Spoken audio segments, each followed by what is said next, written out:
Hi and welcome to the Zone. We're back again. This is the Fantasy Football Zone, your home for everything fantasy football.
All right. Hi and welcome to the Zone. As usual, this is your home for everything fantasy football. Welcome, guys. Thanks. How are you feeling? Thank you. I think now the season is now starting. It's a few hours. Yes, I just got the notification also. 23 hours to go to the kickstart of the new season. For sure. It's going to be a roller coaster. 38 weeks or 38 game weeks, 38 game weeks. The season is here with us. Fantastic. Hey, how did you like that intro? It's so exciting, eh? Hey. Oh, I think it's beautiful. To say beautiful. I'm still smiling. All right. Great editorial team we have in the finally we are here previewing game week 1 of the new season 2021-2022 season. And the talking points are quite a few. We have a few talking points to cover, but then we are going to jump right into it. The first point of the discussion is the fix and forget option, right? I remember last season, Ideal Guy, we were talking about this fix and forget phenomenon, and not many of us were able to, leave it out. We talked about having the likes of Pierre-Emerick Aubameyang as our fix and forget. And by game week 4, he was out of most teams, justifiably so. He was already out. Yeah, justifiably so. So, we are yet at the cusp of a new season and yet another opportunity for us to see whether it's actually practical to have a player that you will fix and forget. Basically, once you set them on your team, you're not touching them until the end of the season, except maybe injuries or something like that. But for the most part, you intend to stay with them until the end of the season. So let's kickstart our conversation from there. Do you guys have any players in mind that fit this category of fix and forget? Also, bearing in mind that Chelsea have just announced their new signing, Romelu Lukaku. Queen V, maybe he's your fix and forget, being a Chelsea fan? Really, I think it's too early to say whether I'm going to fix and forget Romelu Lukaku. I mean, he's a great player, yes. But in terms of FPL, there's EPL people playing, and then there's FPL. How we're playing, So for me, a fix and forget that I'd probably look at and consider would be, I don't know, my fix and forget for last season was Bruno Fernandes. And I'm tempted again this season to say Bruno Fernandes would be my fix and forget, because for one, he was the top scoring FPL player last season, among the top scoring FPL players last season. Yeah. He did perform throughout the season, apart from 1 or 2 weeks where he blanked, but he was a good fix and forget. For this season, I'm also tempted to say Bruno Fernandes is a one person I'm eyeing as a fix and forget person for the entire 38 game week. So I don't know, ideal guy. To be honest, I think let me pick it up from where you started. I like the look of Lukaku. He would probably be my fix and forget for this season because I mean he's not new to the Premier League. He'll definitely score a lot of goals. You see, I think Manchester United, he was just being played out of position. He's coming to Chelsea to play in a position that suits him. I mean, I really like the look of Lukaku, and that Chelsea team is just looking good. Just after winning the Super Cup yesterday, so So, but I really like the look of Lukaku. But however, I mean, Salah is a no-brainer for me as a fix and forget, just because of reputation and the reputation he has in FPL. But not only that, I mean, when I look at Liverpool this season, they definitely need a comeback. They need a comeback for in just basically their form and how they finished last season. I think they can pick that form up, and they've been really good in preseason. And I've just been trying to see how Klopp has been trying to set up. Salah hasn't scored too many goals in preseason. However, I mean, I like the look of how the early fixtures are not too bad. And Salah is still on penalties at the end of the day. Salah for me is a fix and forget, no-brainer for me. And though he's premium, 12.5, it's a premium price, 12.5 and definitely it's gonna shoot up because it's more than 50%. The guy might get to 14 million soon. It depends. It all really depends, because if he doesn't kickstart the season well, his price is gonna tumble. And I think those are some of the risks with some of these players. When you talk about the likes of Bruno Fernandes, priced at 12 million, Mo Salah priced at 12.5 million. You see, even when other players are gaining value, which inadvertently then helps our squad value, most of these players, their squad value is almost at the peak, And so you find for them, more often than not, their value would likely go lower rather than higher if they don't have that kind of, start to the season. So that's another downside in terms of when other people maybe who don't have these premium players, when their players are gaining value and their team is gaining value, our teams are stagnating because we have players who are maxed out in their value, and it's not picking up because maybe they are not on form. But having said that, I guess it doesn't get any better than those two names that we've mentioned, Mo Salah and Bruno Fernandes. There's a case to answer, or Bruno Fernandes has a case to answer. We all agree that he had an amazing season last season. 2020-2021 season was his season for sure. Okay, not his. I think it was Hurricanes, and then his. Hurricane had the season of his lifetime, but then Bruno was just second to him, right?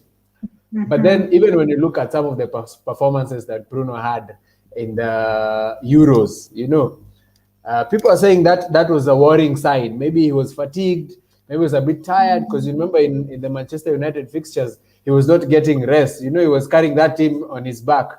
So maybe his back is out, and now we are yet to see whether he can, replicate really what he did last season. And remember, his performances were over the top. So I don't know. I feel like Bruno has a tall order matching. And remember, this is his second season. It will be his second season in the Premier League, right? Yeah. He came in January of the previous season. Yeah. So second full season, right? This will be second full season.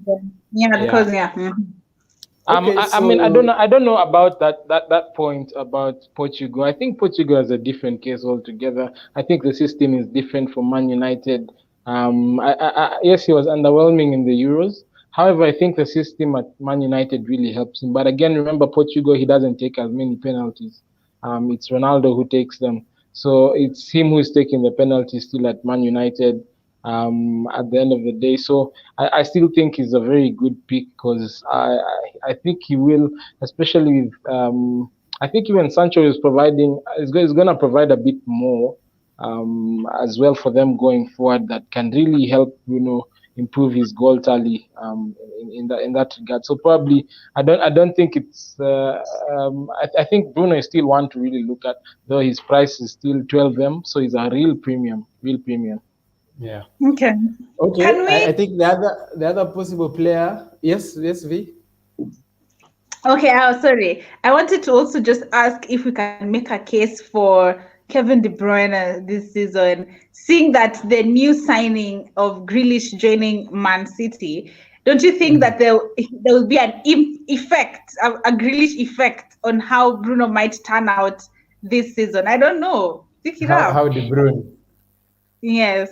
No, Sorry. How did Bruno turn out? Yes. honestly, Kevin De Bruyne should be the first player on our fix and forget list, except for the coach that he's under, because there's this phenomenon called Pep Roulé.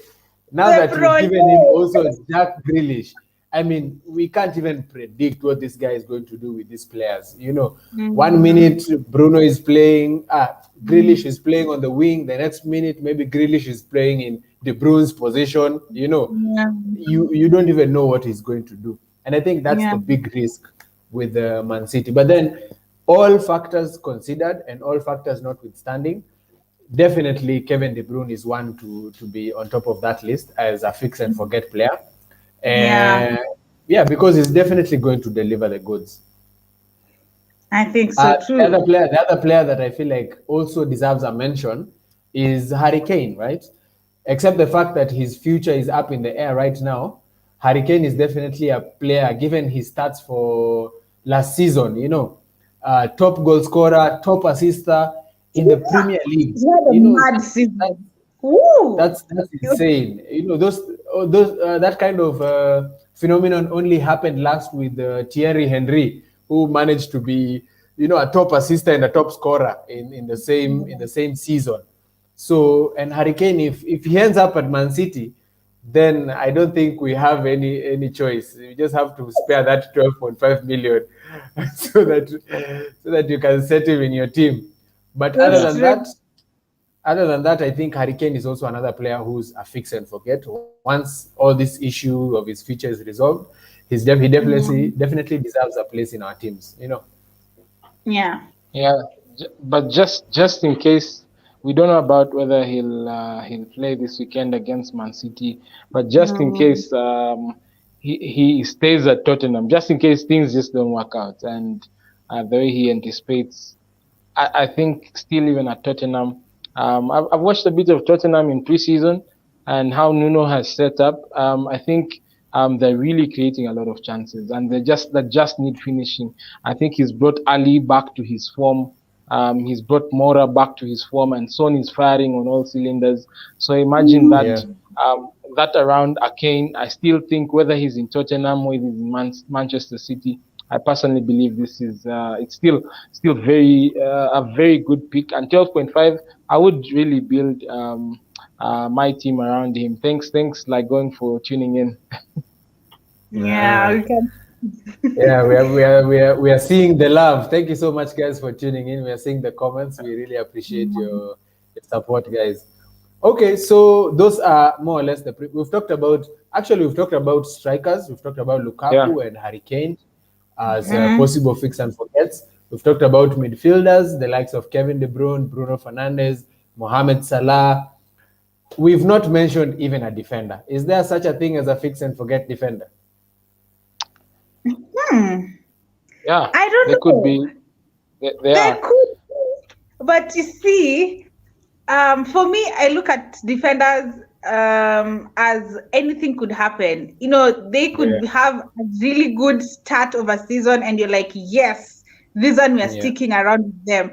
But then something happens in the middle, game week 16, in the middle of the season, and it's total mess. Like, can you imagine last season when we had Van Dijk had to leave the season I think was it even Christmas yet?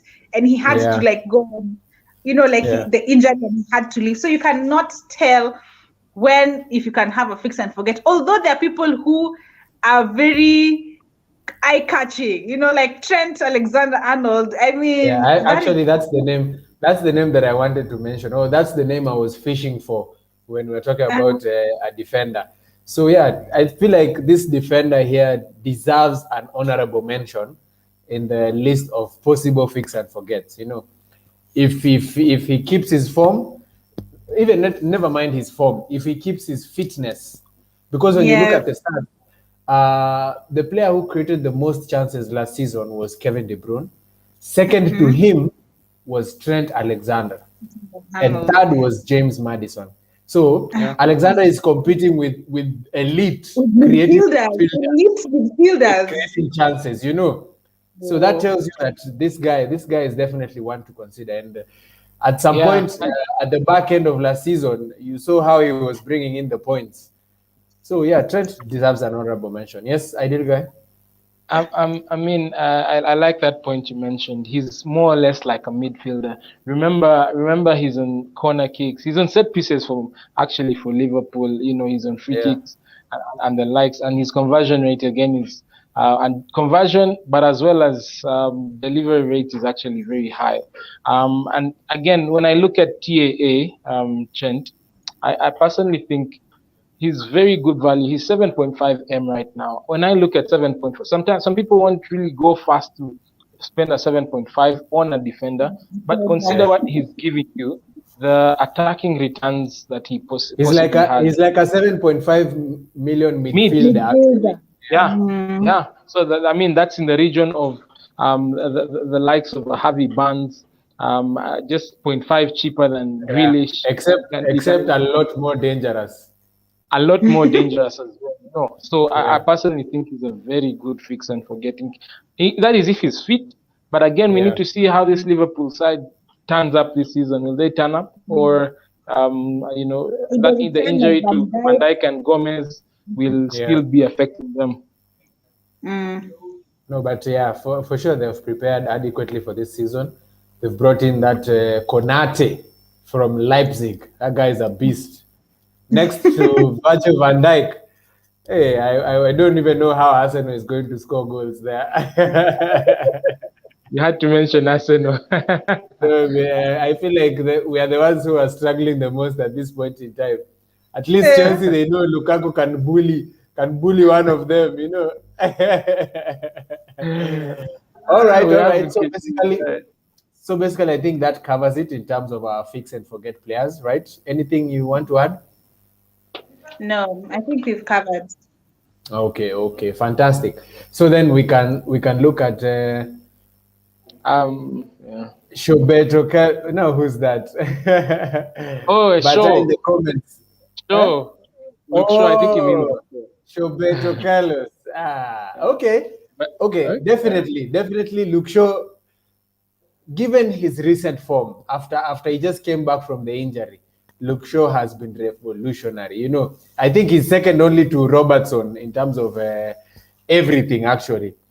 And if he can keep his fitness, because Luke Shaw, the issue is just his fitness. If he can keep his fitness, he's definitely going to be a great asset and a fix and forget possible asset for sure in that Man United side. And they're bringing in Rafael Varane to bolster the defense. So that means more clean sheet potential for Luke Shaw. So he's a very attractive option for sure. Yeah. Okay, thank you so much for that comment. I didn't read the name. Was it Batai? Batai with that comment. Kibi. Yeah. All right. So let's go to now game week 1. Now let's look at game week 1 as a whole, right?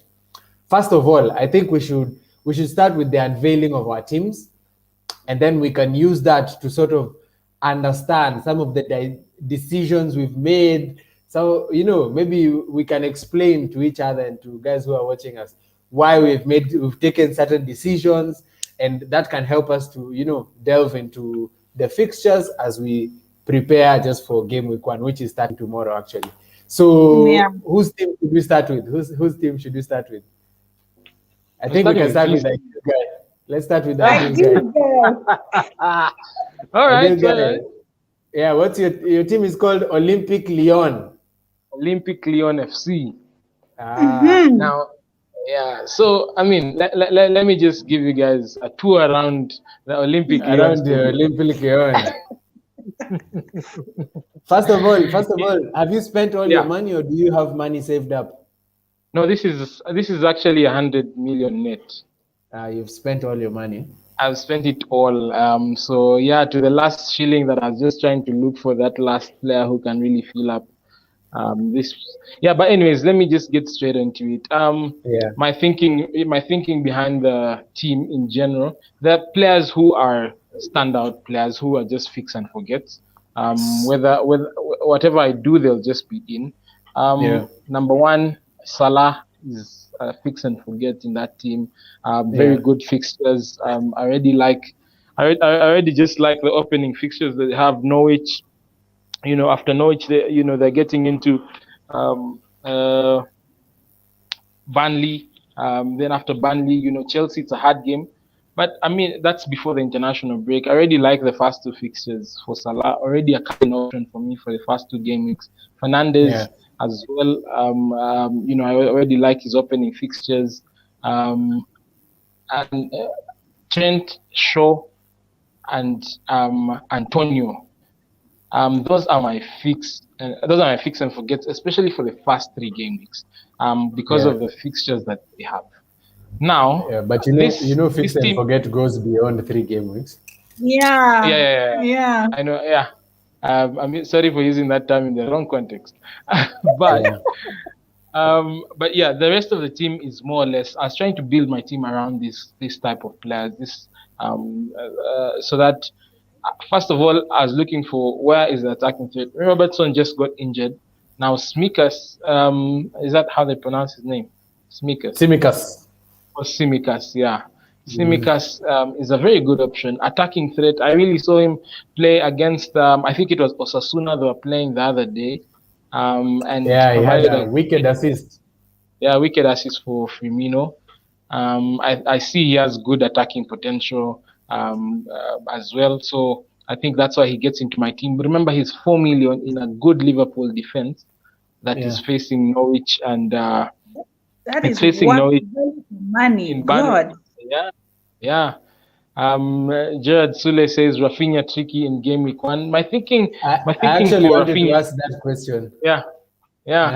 My thinking for Rafinha is not necessarily just for game week 1. Already, Rafinha is a 6.5 M. I feel it's a very good budget option. Yes, he's facing Man United in game week 1, but I mean, look at game week. Look at game week 2. They're versing an Everton team that's in transition at the moment with Rafa Benitez. So then they have Burnley next, right? So they Rafinha, have they have good fixtures after that. So it's not just about game week 1. I'm planning my team for the first 4 or 5 game weeks. Because I'm not one to necessarily use a very early wild card. You may look at Son as well and wonder, why are you going with Son? Yeah. He's got Man City. We are wondering. We actually No, but after Man City, he has Wolves, right? He has Watford next. Remember that just before the international break, right? So I mean, basically, you're looking at the long. You're looking at the long game. I'm looking at the long 3 or 4 game weeks ahead. That's right. And my bench was, I think the forwards just fill themselves in. Antonio and Ings. I think Ings is a very good addition with Buendia just behind him. I know he got injured the other day, but I think he's a very good option going forward. And Antonio as well. And my bench is where I'm really looking to just get players who are good players. You have enablers on the bench, Yeah. So that's the thinking behind my team. Except for Ayling, even Brownhill. Brownhill is also a regular in that Burnley side. Yeah. Nabsi is saying I have both Mane and Salah. Thoughts? Wow. No, that's a good idea, Nabsi. That's a good idea. For the first few fixtures, I definitely vouch for that. But if I'm to be honest, I think Mane is not a very good value pick, especially because of the price. He's 12 million. I think Jota would be a better pick A than better option. Mane. Than Yeah, But Mane. who's likely to get more game time though between Mane and Jota? Mane is likely to get more game time compared to Jota. Okay. Seb G-Man says, what do you think of Benteke? Benteke. That's for Crystal Palace, yeah? We'll talk about Benteke when we're looking at the fixtures. Yeah. Okay. Good. So Yes, so that's my team. Okay. Okay, thank you. I see. I feel like Ideal I'm excited. I'm excited about your team, Ideal Guy, because I feel like I'm already top of you. I'm already ahead of you in the mini league just by looking at your team. For only game week 1. I feel confident that I'm already ahead of your team, but let me remain humble. Let me maintain some shred of humility. All right, we can go to Queen V's team, see some of the decisions she's making, and maybe just get a picture. All right, there we go. So first of all, I need to give a disclaimer that this is still a draft. Like, although before we go any further, actually, Ideal Guy. Yep. Do you anticipate making any changes in that team, or that team is final? No, I could make some changes. Probably Son. I'm thinking of around Barnes. I'm thinking of switching that to Barnes, and especially Son. So it's not the final draft. No, it's not the final draft, but it's just. I think it's mainly Son who is really not very fixed at the moment, and could change to a Barnes so that I could Son to bring in Lukaku. Yeah, to maybe bring a Lukaku or a Kane.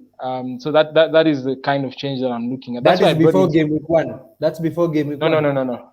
For the next week, he could score against Man. Is it sealed for game week 1? Is this team sealed for game week 1? Yeah, more or less my team for game week 1. Yeah. All right.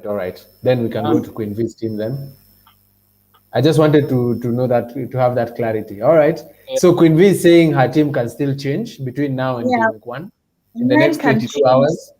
I don't have time, but it can change. Although I can still talk you through what I'm thinking. My midfield is where I'll start from. Like, Fernandez is definitely a fix and forget for this season. Although I'm a bit worried compared to how he was in the Euros, but I'm hoping that will change, that he can become a fix and forget. Salah, he has really, really good fixtures for the first 3 game weeks, and Salah being Salah, I mean, I cannot afford not to have him in my team for the first 3 game weeks. He has really, really enticing, if that's the word, the game weeks coming. Mouth-watering. Exactly. Apart from the Chelsea game, but the Norwich Burnley game, he can definitely score and he can really perform really well. I have Jota in my team, and it's also for me, I'm still thinking, that's one of the thinking points. I'm still not sure about whether I want to put him in my team for game week 1, because I'm not sure whether he will start. That's the other question, whether he will start and how much game time he will get, even if he starts. So that's another, I'm still debating whether he should still he should still be in the team for game week 1. Although Jota can do wonders. Like, I mean, you can never bet against him. He can also just come in and, outshine those who probably thought he would not be able to do anything. So that's the debate I still have in my mind. You have a very interesting forward line over there. What? Okay. Tell us about that forward line. That looks like a pure differential forward line. That's a pure differential forward line, I must say. First of all, bringing in Tony from Brentford, okay, I watched some of the matches, like in the other League, not before they came to Premier League. Champions. And, and I think he has a chance. He has a chance with that Arsenal team. He can he can bring in some goals. That's why I have him in my team. Yeah. No, you're smart. You're smart to bank on that on Arsenal making a mistake. Am I smart? Dino? Very smart. It's a smart move. It means you've coming from seen Arsenal the trends. fans. That is you are. It means you've seen the trends and you learn that you can capitalize on them. So let's wait and see. We'll see on the review show whether you are actually smart or not. I'm hoping I will be smart. Yeah. Okay. Nabsi saying my midfield is Bruno, Salah, Mane, Benrahma, Sa. Okay. Okay. That's I think Mane may get more game time, but Yota may come in for Firmino more this season. Okay. That's the debate we're having between Mane and Yota. Yeah, and Firmino actually. And Firmino. Apparently you are self-sabotaging your team over here. But I agree. Actually, I have some questions from that comment. Let's look at convince him, because you have some very interesting double ups. You have Leeds double up, Rafinha and Bamford. Also, you have a West Ham double up on defense, Sufal and Cresswell. I think that's what Kabi is calling self-sabotaging, because like you it's almost like you've put all your eggs in one basket. Yeah. That defense. To be honest, you see, this draft is almost like I was just doing 1, 2, 3, 4, 5. But anyway, let me say the defense. I'm still looking at Luke Shaw. I'm still looking whether I want to change it up and probably have a Liverpool defender. You definitely want to have a Liverpool defender. I can see you have Tsimikas on the bench. You have Tsimikas on the bench. Yeah. So that is still not like what's the name of that guy again? Kibi. Is it Kibi or Cubs? I think Kibi. Yeah. My draft is not yet complete. I don't want to. I see what you're saying. We'll show you mercy. Just know that you have 22 hours and counting to make some better decisions. Otherwise, the reaction stream will be an interesting stream. That's what I'm saying. Otherwise, we should not be held responsible for the kind of banter that you will receive. We will not show any gender favoritism over here. and now just before you talk about your team, they know. Yeah. I really, you already talked about how you're gonna banter both of our temes, right? Yeah. I'm interested in knowing how your team is gonna perform. So just leave that for the guys. This is just making, upping the stakes. If I don't talk like that, the stakes are not high. I have to make sure the stakes are high, But having said that, why don't you show them? Why don't we look at my team and maybe I can teach you a thing or two? Maybe I can teach you a thing or two. But then let me tell you, the Saurus is from the thesaurus. You know what a thesaurus is? Yeah. So this is a FPL Saurus, Dinosaurus. Sorry. I see you have a lot of Arsenal in there. I have a lot of Arsenal. White, Smith Rowe, and Madison. Yes. But I'm also playing the game. Yeah. All right, so you can see my fix and forget right there between the posts, Emi Martinez. I don't expect to exchange him for anyone this season, or rather remove him from my team this season. I'll have him there all through, except he gets injured. But I trust Martinez. Martinez is on. Wow. No, not between the sticks. I'm saying he will be in my team all through. Okay. You see, I have a backup, Raya from Brentford. Okay. So I will use him also from time to time. But then, as you can see, the template defense there, Trent Alexander, Luke Shaw, and Tsimikas. Tsimikas was a late transfer following the injury of Robertson. So I actually had Robertson over Trent, but then when I heard that Robertson was injured, I brought Trent, and then I got rid of Veltman for Tsimikas because Tsimikas came in. Why did you have Robertson over Trent initially, though? And I was just going for the differential option. I felt like everyone is going for Trent, so I was going for the differential because at the end of the day, they almost give the same thing. At the end of the day, they are equally dangerous. They equally almost contribute the same in a match. So I figured I save the 0.5 for Alexandra and try Robertson. But then when he got injured, that meant Tsimikas definitely comes into the team, and then I had to go and get Trent. The most interesting part of my team is the midfield, as you can see. We have the two fix and forgets over there, Bruno and Salah, as we wait and see how Bruno especially performs.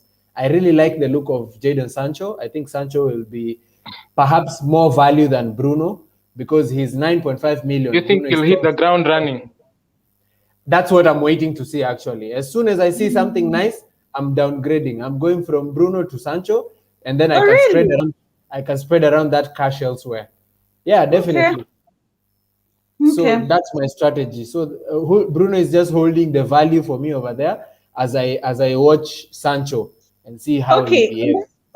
On that question, let me also ask about Jay Lings. He's back in Man United, right? Do you think he'll get minutes? No, game time, sorry, this time around. No, he'll definitely get minutes on the bench.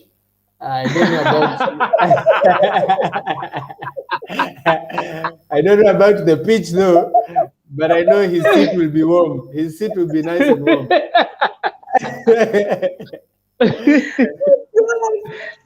Okay, so I've gone for a few differentials over there. So I was struggling between Buendia and Sancho, both being new additions to the league. But I feel like Buendia is a beast. If he settles into the league nicely, in that Aston Villa side, I think Buendia can cause a lot of problems. So I just have him there just in case he hits the ground running. I don't miss out, But I'm watching him. I'm watching him closely. Smith Rowe, for me, I feel like he's been entrusted with playing the number 10 role at Arsenal. And he's quite a tricky player. He's quite a tricky, dangerous player. So I don't know if this is the season that he will come into his own. But I'm waiting to see. At his value of 5.5, he's giving me some good leeway to play around with some money. But then also he's a starter. So I'm more or less settled on that. And then Maddison is another differential option for me. I try to look at that Leicester team. And the striking situation at that Leicester team is so confusing. I don't know whether to go for Patson Daka, whether to go for Jamie Vardy, whether to go for Iheanacho, who's going to be the substitution for who. It's so confusing. But then I figure as long as Maddison is in the team, Maddison's his position is secure. So almost always secure. Yeah. Yeah, his position is secure. So I decided to go with Maddison. How about the rotation in Barnes? No, I don't think Barnes threatens. He doesn't threaten Maddison's position. Yeah, because I remember there's a friendly I just watched that Maddison was put in the number 8, which is Tielemans' number. Tielemans now he was playing that number 8, and Barnes was playing more of that number 10 role. So I don't know if that was to mean that probably they're trying to get Barnes accustomed to that position because he could be sold. Maybe Brendan Rodgers is trying to prepare for life without Maddison. Yeah. Maybe. But yeah, like I said, as long as Maddison is in Leicester City, we know Maddison is starting, and that is it for me. Or that is the card for me. Straight. Yeah, definitely. And then lastly, the striking force template, as you have seen also, this is similar to Ideal Guys forward. Mikel Antonio and Danny Ings. Danny Ings really saved my season last season. He was so reliable for me. So I feel like I owe him at least an injury. Although he had quite a number of injuries last season. Yeah, but whenever he was in the pitch, he did something, And I feel like now he's in a better team. He's in a better team, playing with some better quality around him. So he's bound to be a bit more dangerous. But also, what you I don't can know. see in my bench, I think I have a very functional bench. My bench, the purpose of the bench is to give me flexibility. Remember Right. yesterday when we were talking about the 10 commandments, and one Yeah. of them was rolling over transfers, you know. And for me, I've made sure my bench enables me to roll over transfers because my bench gives me players who I can actively use, the likes of Seamus Coleman and Ben White. Right. Yeah, they are practical options for me to be able to rotate some With of these Raya. players. Yeah, and rare as well, as I save some of those transfers and hopefully stay clear of taking hits. So that's my team basically. I don't expect it to change much. I don't know. I feel like all the work I put into it might not be. I don't want to jeopardize it now. Now that we are hours through, and then you end up with that scenario of I had Smith Rowe. So I'm just gonna stick with my gut. I'm just gonna stick No, with to my be gut. honest, I like what you did with Smith Rowe. Smith Rowe was in one of my drafts as well earlier on before as I was planning. But I thought of the price point, and I was also just thinking of how can I have a flexible team enough that in case I sell one of the midfielders, I can get one of those big forwards, Lukaku or Kane. So actually, I think though Smith Rowe is a very good option. I also think if you're looking at us, probably Pepe is also a very good option. I think this could be a breakthrough season for him in the Premier League.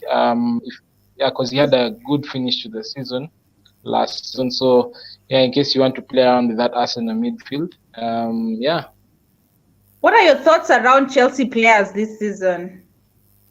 Now I think now we can look at the fixtures, and then maybe we can touch on some of these talking points as we are looking at the fixtures, so that I see we are coming up on the 40-minute mark, so that we can wind up maybe in an hour. So basically we can look at the fixtures for game week 1.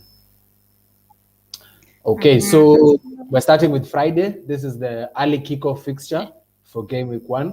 And I wonder why. I don't know if you guys have noticed that every season, Arsenal usually plays first. Yeah. What's the deal? Or is it that we are first? They're giving us table? an opportunity to be the top of the table at least.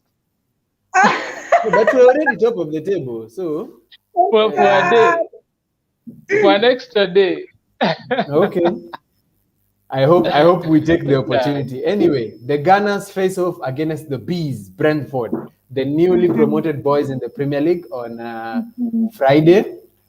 That's a very interesting fixture. On paper, it looks like it's Arsenal win all day, but then we know better not to judge things on paper. Arsenal fan, you know better. Yeah. But then now Queen V and I will be in action heavily on that first game week because you have Ivan Toney in your team. Yeah. I have Emil Smith Rowe. So right there in our mini league, we'll be facing off. Whoever comes out on top on Friday will be on top of the league, of the mini league at least. Okay, so we can go to the fixture. I think let me. I think we haven't even touched on Tony. I think he's in a lot of draft teams for game week 1, and Tony is a very good option as well, especially because of his goal scoring record. He might not necessarily reach the 33 goals he's had last season in the championship, but I think he's bound to bag at least 15 or so goals in the Premier League. So I mean, I think I also like, Boss. You cannot he's lethal. You cannot translate championship stats to premiership stats. I think this is evidence. This is evidence of me predicting him at least 15 goals. All right. I think Brentford are looking really good. They're looking really good, and Tony is a very good pick, by the way. Yeah. Then you should have him in your team. No, it's just that I'm eyeing the premiums of Lukaku and all. That's why I'm not really keen on bringing him in. Okay. And he's worth a lot of money for a forward. He's almost like worth the same price as the premium forwards. 6 million is it? But anyway. Okay, we can look at the fixtures for Saturday. Saturday. Yes, what Saturday will be coming up. There we have it. We have hey, this one's now you guys are heavily in action. Queen V, if you don't change your team, right there you have Manchester United and Leeds facing off. That's half of your team. That's half of your team right there. Yeah, that's true. That's really true. But you see, let me also make something about the this Manchester United and Leeds game. You know, Yeah. going by how Leeds, okay, I know they had a very poor defense to some extent last season, but they also Yeah. had Actually, really they don't attacking. defend. They They choose not to defend. their defense is among the last, okay, you know, like poor defending, but they Yeah. also have I don't know how they Leeds play for me a very attacking game. They're always they're always trying to push and push and push. And that's something that probably Man United, if Leeds start the game attacking, they might Yeah. probably start it on a win. Like they might score among the first goals. So I'm really, really hoping that Leeds prove you guys wrong. and You have should bear in mind. You should bear in mind that last season in one of these fixtures, actually when Manchester United was at home, they battered Leeds 6 goals to 2 last season. Yeah. 6 goals to 2, And and remember, that now was they without have fans Sancho. And now they and have fans. Sancho. oh god. Oh god. Anyway, Anyway, anyway. Okay, so the next one we have Leicester, the Foxes versus the Wolves. Then we have Chelsea versus Crystal Palace. I think that's where we can talk about the question that was asked about Benteke. What we think yeah, about Benteke. yeah. Afternoon, FPL Rabadaki. Welcome, welcome. Yeah, Welcome. so Yeah. Benteke, now he's coming up against Chelsea for his first match. I don't know if Crystal Palace are prepared to handle, what Chelsea have in store. And remember, Chelsea have perfected their defense. You remember last season they were Yeah. winning 1-0, 1-0, 2-0, whatever. So their defense seems solid and intact. And so I don't know. I don't know if Benteke has a chance. At least this is for game week This 1. is my I don't thinking. see. This is Yeah, my thinking.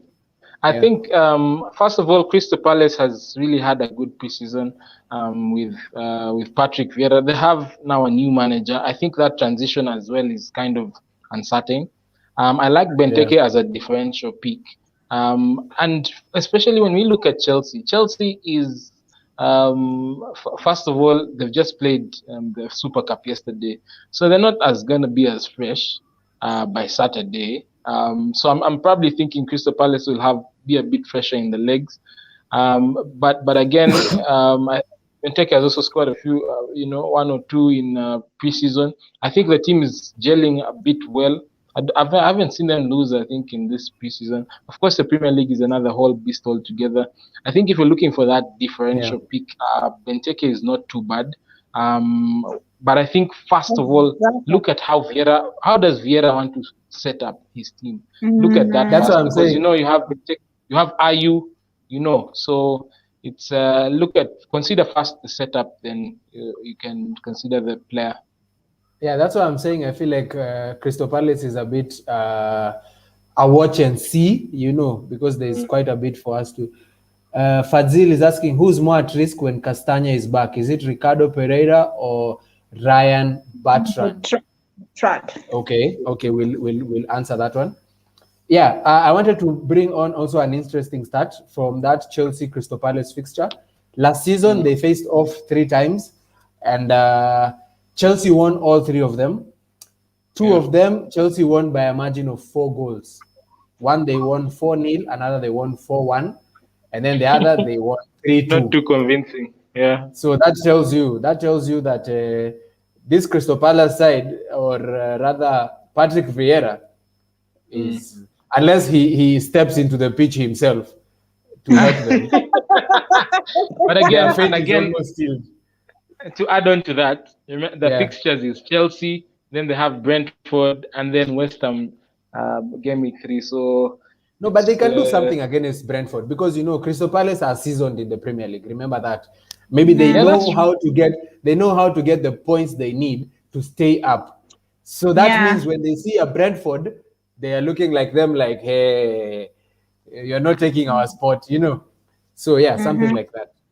Anyway, I don't know. Do you think that someone can get like a captain pick from this Chelsea versus Crystal Palace match? I mean, likes of Timo Werner, like who if someone is looking to get a captain, a differential captain from this match, because I'm looking, everyone is probably going to captain Mo Salah or Bruno or So are people looking for differentials? Yeah. No, that's a really good point. That's a really good question. I think there can be a differential option. If in the event that you're able to get the team selection beforehand to know who is going to play, because I think that's a bit of the issue in this Chelsea side. I mean, they are becoming like another Man City, They have too much talent in that team. And first of all, even for game time, we can't even guarantee which player is going to, play 90 minutes at this point in time, or even 80 minutes, especially in that midfield and forward line. But then we are sure that maybe someone like Timo Werner is likely to start. But then also we are sure that Timo Werner is going to miss some very easy chances. So I don't know. Again, but again, ZH got injured in yesterday's game, so I think that leaves room, and I think Lukaku it's just today that I think he's signing or something like that. So I think there's a bit of room, kind of in terms of the template picks. Havertz, Werner, and the forward line. Pulisic. Havertz, Werner, and Pulisic. I think that's going to be the forward line. But also consider the fact that Havertz played 120 minutes in the Super Cup. I don't know whether that should also be a consideration, whether he will still have the same energy for this other game, or even if he will start at the same time. Yeah, Chelsea's very good. I was saying. The issue with Chelsea is now we can't even predict the starting lineup, But otherwise, if we could, there are some very good differential captain options in that team. But I think we just have to wait and see. All right, we can quickly brush through the other ones. You can see Watford, Aston Villa, very interesting fixture. Aston Villa have done like some great business in this transfer window, and let's see how those players settle in. We have Everton against Southampton, another very interesting fixture. That's a difficult fixture actually. You don't know which way it's going to swing. Yeah. And I've seen a lot of Luca Digne and a lot of Calvert-Lewin in many drafts. So maybe people are backing Everton to have a strong start to the season. Remember, they still have the likes of James Rodriguez, who I don't even know why people are not talking about him. He's still quite an amazing talent. I think with Everton, it's just because we don't really know how Rafa Benitez is gonna play. I think that's why. Yeah. No, but there are players that have to play, more or less. Because in terms of how it's gonna set up and how is it gonna work in the beginning, or I mean that's what I mean. That's why we're just not too sure. Yeah. But also a player like Richarlison, is also definitely one to look out for. I don't know if he's fully recovered from the Olympics, but then he was magnificent in the Olympics, and definitely Everton need him in that side. Southampton, there's not much to say about them. They don't have Ings. They don't have Ings. They're losing Vestergaard also to Leicester. Oh, really? Oh, wow. As we speak, Vestergaard is almost sealing the deal at Leicester. So Southampton are not looking too good. They're not looking too good. They're probably just remaining with James Ward-Prowse. Yeah, possibly. So yeah, that looks like Everton have the edge.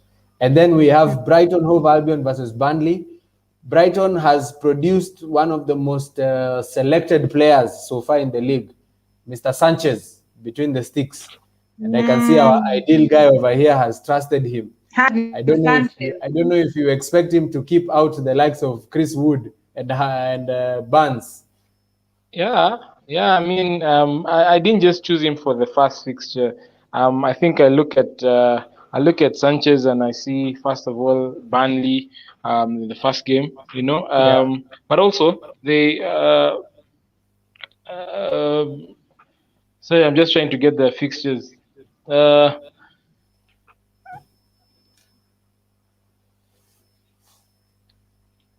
Where are you getting them from? Oh, sorry. I thought I'd dropped off. Yeah. So they have some really good fixtures early on. That I really think that he's worth being in the sticks. I'm not getting the fixtures now. I'm gonna share them just shortly. But yeah, that's why I've chosen him Sanchez. for behind the sticks. Yeah. Okay, and lastly, we have the game that we expect to be a goal fest. You know, A Norwich goal versus Liverpool. fest. And this is why Queen V, I feel like you should not risk looking for a differential captain, because you know Salah is one to start the season with a hat trick, and if you miss out on that, you'll be playing catch up all season. So, and this is why I was saying, I think Kabi is the one who was saying in the comments that his team he started with both Salah and Mane. And I feel like that can be a stellar move, especially in this first game week, because if those two click and they perform, then he has such a big advantage, you know. Yeah, It was Nabs. It's Nabs. C. Yeah, the team has such a big advantage, and there's nothing stopping him from reverting either Mane into a KDB or a Riyad Mahrez or someone else in the next game week. But then he already has the foundation to build from, you know. So it can actually be a very dope move. Yeah. Just I've got those fixtures. Yeah, it's Burnley and they have Everton and as well as Brentford just in the first opening fixtures. No, I mean Watford in an opening fixtures. That was a very good fixtures for Sanchez. So that's why I have him behind us. Sanchez between the sticks. Okay. I think your idea of very good is different from mine. For me, I struggle to see him keeping a clean sheet in any of those games, honestly. Burnley, Watford, and Everton. Yes, I don't see him keeping a clean sheet in any of those. Okay. There's someone who asked an interesting question. Oh yeah. The one about Ricardo Pereira. Yeah. And Yeah, Fadzil is asking who's more at risk when Castagna comes back, Ricardo Pereira or Ryan Bertrand? I feel like, okay, first of all, remember, Pereira was the starter in this team, you know. Before his injury, this position was Pereira's. The rest of them were waiting for Pereira to drop off so that they can come in. And he had an amazing season. He was playing so well before he had the injury. This is early in the season, last season. So Pereira was the original player. And then they brought in Castagna, who was also excellent. So I feel like between the three of them, Ryan Bertrand is possibly the one who's like now hoping that he gets some game time, because it is between Castagna and Pereira, or both of them when fit. They are the two players who are like, you know, battling it out for that position. But then remember, Castagna is versatile. He can play on both flanks. I don't know if Pereira is that versatile, but I know for sure Castagna is versatile. And Ryan Bertrand is almost limited to the left wing, and that makes his chances of playing a bit more limited compared to the others. So I feel like now that Pereira is fit, Pereira definitely gets the nod over Ryan Bertrand. But once Castagna is in, I think they'll have to make room for him one way or another. Those are my thoughts. Yeah, I think Bertrand is the backup. I think he was saying more or less like a backup left back. So yeah, those are my thoughts on Bertrand as well. Okay, so we've basically covered. We're looking at the last fixtures for Sunday. The last fixtures for Sunday, we will have just two of them. The Hammers versus the Magpies. This is West Ham versus Newcastle. This match is very united. This is a very united fixture. Wow. Why does this match look like it's gonna end on a West Ham win? But anyway, I don't know. Antonio likes, Antonio when he beats, Yeah. West Ham. Someone has just mentioned. West Ham are strong. Yeah, someone has just mentioned they have Benrahma. They have Benrahma in the team, and I think Benrahma is a very good pick. I've watched him in preseason. He's actually really faring well. I think he's really grown into the Premier League game. Last season was his season more or less of settling in. I don't know how they're gonna look like without J Links. Whether they'll be strong, but I still think West Ham is still very strong. Actually, Yeah, Benrahma is possibly benefiting from J Links not being there. It's possibly benefiting. But I like Benrahma. I honestly wanted Arsenal to sign him last season. He's a very talented player. He reminds me of the Riyad Mahrezes and he has that Hatem vibe. Ben Arfa. Remember those kind of players who they were not very big players, but then they were insanely talented. And Benrahma is definitely one of those players. If he settles in nicely, and as we've seen in preseason, Benrahma has been doing some amazing stuff. He had this wonder goal on preseason. I don't know if you saw that goal. Spectacular. Yeah. And remember, West Ham have a really strong team because they've not lost Declan Rice. They've not lost Thomas Suchek. They still have they have a very strong base. I mean, this team is still very strong, and so expect West Ham to do something, And I think Newcastle are almost on the verge of sealing the deal for their talisman for last season, the Arsenal man, Joe Willock. And remember, when Joe Willock is in the side also, Newcastle are no pushovers because this guy was popping out of nowhere with some very crucial goals, So I don't know if he'll be ready to play in this match for Newcastle, but then generally, I feel like the odds are stacked in the favor of West Ham, unless a miracle. And now for the last fixture, which will be our feature match actually for game week 1. These guys are starting off on a high note. We have the Spurs, Tottenham versus Mr. Moneybags, Mr. Manchester City.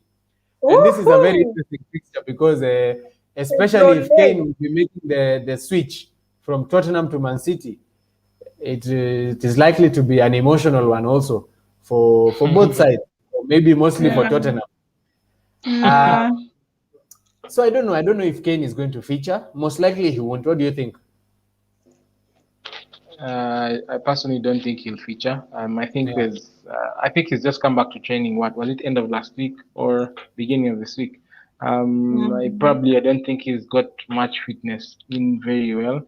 If he does feature, that would be a surprise for me. But I still having seen how Tottenham has been playing, I think they've been using Son more as that advanced forward. So probably they'll just want to stick with that for just the start of the season together with Ali and Mora just up there. So I think and also just gonna help also because you see Manchester City most likely going to play a false 9, so there'll be a lot of traffic in that midfield. So they'd want to just make those overlapping runs and all and so on. So I don't see Kane maybe necessarily starting, but good fixture. Yeah, I feel like Nuno has a very good team. Remember, Nuno is a tactician. Nuno really knows how to set up his team. As you can see with what he was doing with Wolves, it was just an issue of quality. The quality of the players was letting him down more often than not. He would rely on players that were not able to deliver.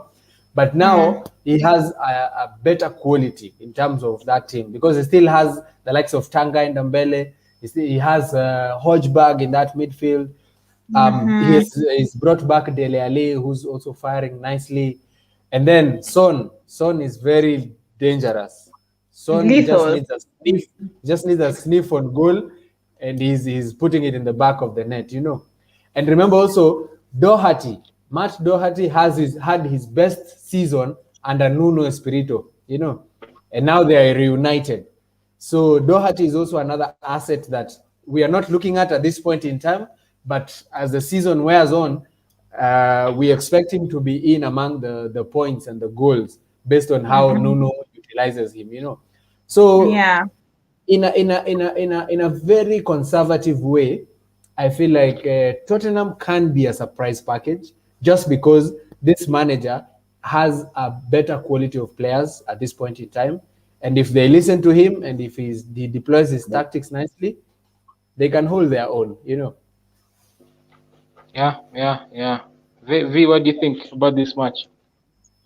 For me, I am definitely on the edge. I'm waiting to be surprised. Anything can happen. Like, these two teams, going by what Deno has said, Tottenham is receiving a coach who has a better quality of players whom he's going to handle this time around.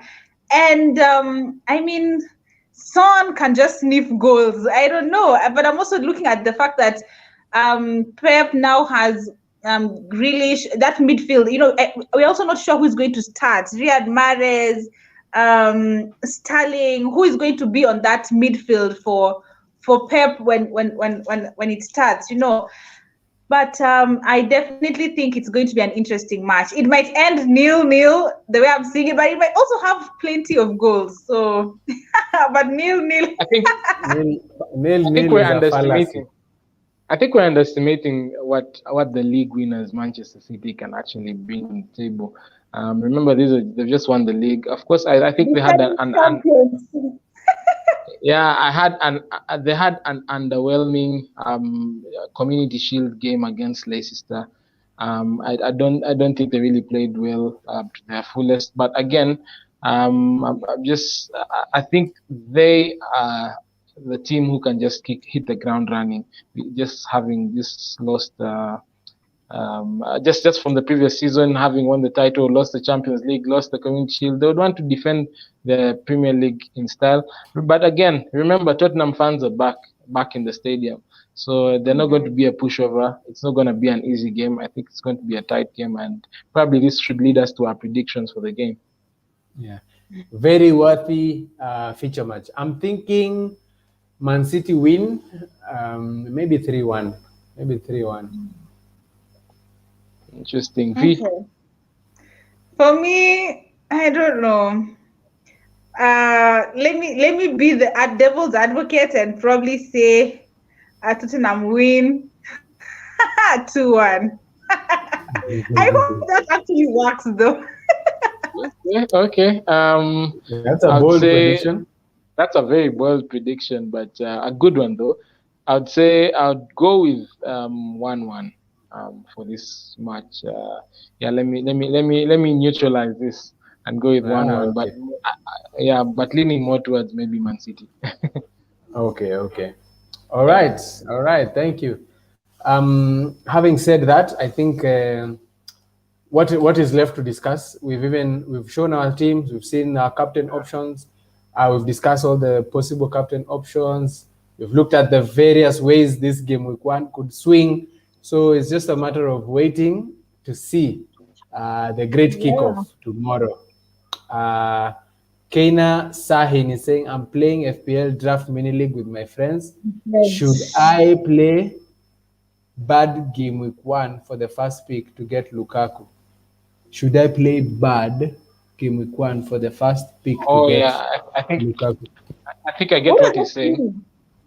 Yeah, what does it mean?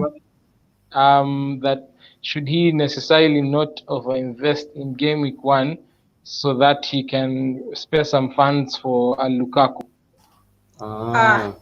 Okay. Lukaku, like let's say in game week 2 or something when he comes in. Okay. Yeah. Okay, that's interesting. Is it worth it? I think that's what he's asking. No, yeah, I think all of us are trying to figure out how we will fit in Lukaku in our teams at some point. Maybe not in game week 1, but we're definitely looking at him. So if that's an option that you can work it out so that you get him in your team, I'd say go for it because Lukaku is Premier League proven. What? I wouldn't advise him to play badly. Like I think he should just have a good game plan. Don't put in things as you hope that you might just do one thing to get back Lukaku. I mean, how you start also matters. So don't start badly because you're hoping to get Lukaku at some point. Just have a good game plan. Yeah, that's a great pickup. But I was saying Lukaku is Premier League proven. He has proven himself in Everton. He has proven himself in Manchester United. He has proven himself in Chelsea before he went on loan. So he doesn't need time to settle into the league. This guy knows the league well enough, such that as soon as he's in the pitch, he can score a goal. Even from scratching his back, just like this. But yeah, so basically that's it for our show. I don't think we have anything to add. We've done a good hour. I think that's a good place to call it. Yes, we're excited for the league to start tomorrow or Friday. Yeah, Friday is tomorrow. Tomorrow, Arsenal kick off against Brentford, and from there, the roller coaster begins. Yes. So that's it for our show. That's it for Game Week 1. Thank you so much for staying tuned. Thank you so much for watching. My name is Denosaurus, as you have seen over there. How about you guys? The ideal guy. Many thanks to everyone who's joined in. Super excited for the season. I go by the name Queen V, and I'm looking forward to seeing more queens to join the FFZ. And an exciting season, sure. Yeah. Wonderful. Also, I should say this, everyone who's watching or anyone who's watching and you would like to be part of our stream, you'd like to be part of our channel and contribute maybe your thoughts and ideas, we are open to having you over in the channel. All you just have to do is follow us on our social media handles, and then you can be able to send us like a DM of just your details. We probably need your WhatsApp or even your Instagram, where we can send you the link to join the live, and then we just plan together. And when we'll be going live, we just hit you up and we go live with you and share. You can be able to contribute to the channel, So everyone is welcome to contribute. If you want to contribute your thoughts to the channel, you're welcome. Just follow us. We're on Twitter, we're on Instagram, also on this YouTube channel. You can just engage with us. Once we have that connection, we'll be able to communicate and plan how we can have you on one of our shows. So this is your show. This is the show for you, and we want to see you in the show. All right? All right. All right. Great. That's it. Awesome. See you on the next stream. Bye, guys. Peace.